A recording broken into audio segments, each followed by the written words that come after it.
Hi everyone, what I'm going to show you today is how to replace this Toyota key fob battery.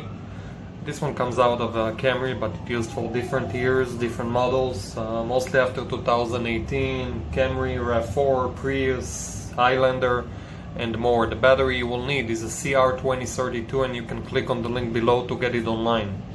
Alright, what we have to do is first to take the emergency key. We do that by pulling this button to the left and pull the emergency key out, just like that.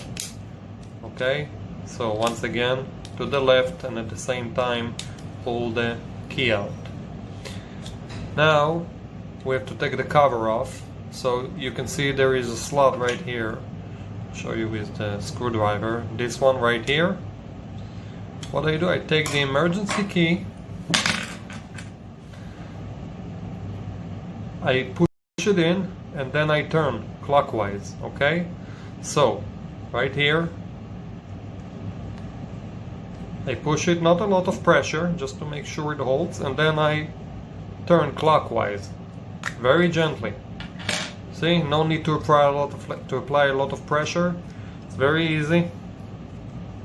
And you open the key fob.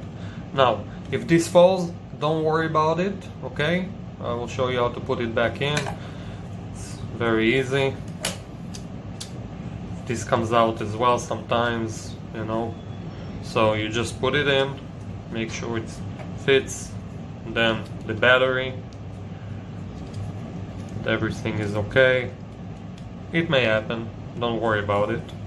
Anyway, to take the battery out, I'll use a screwdriver. There is a slot right, this one, okay? So I just insert the screwdriver and I pull up.